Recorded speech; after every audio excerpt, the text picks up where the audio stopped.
The wind knew something the world did not. It hissed across the sand dunes of Kitty Hawk like a warning or a dare, cutting through coats, numbing fingers, rattling canvas wings that had no right to be alive. December 17th, 1903. A frozen morning, a fragile machine, and two brothers standing at the edge of an idea that could kill them. Wilbur and Orville Wright had failed more times than most people try. Gliders that bucked like angry animals. Calculations that betrayed them. Laughter from skeptics who said humans were not meant to fly. But here on this narrow strip of wind and sand, they weren't chasing glory. They were chasing control. Balance.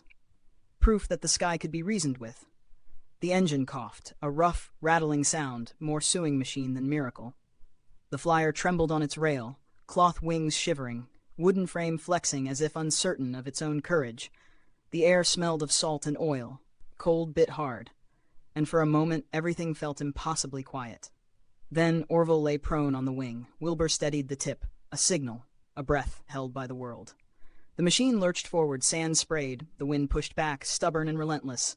The flyer wobbled, skidded, nearly failed, and then almost imperceptibly it stopped obeying the ground. 8 feet up, 10 seconds, 120 feet. Not soaring, not majestic, but flying. For those brief seconds, the impossible was happening. Wood, wire, and fabric carried a human body into the air, not by luck, not by a leap, but by design, by control, by understanding the invisible forces that had mocked dreamers for centuries. It landed hard. A jolt, a skid. Silence again. No cheering crowds, no reporters rushing in. Just the wind, the sand, and two brothers staring at each other, stunned. Did you feel that? Did you see it?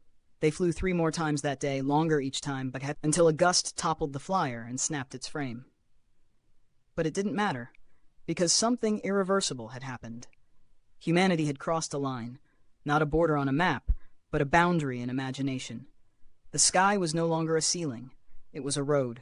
Every jet slicing clouds, every contrail stitched across blue, every quiet window seat above the earth, each one traces back to that cold morning, that rattling engine, that stubborn refusal to accept gravity as a final answer. If this story lifted something in you, take a moment to like, share, and subscribe, and tell us in the comments, where do you think humanity flies next?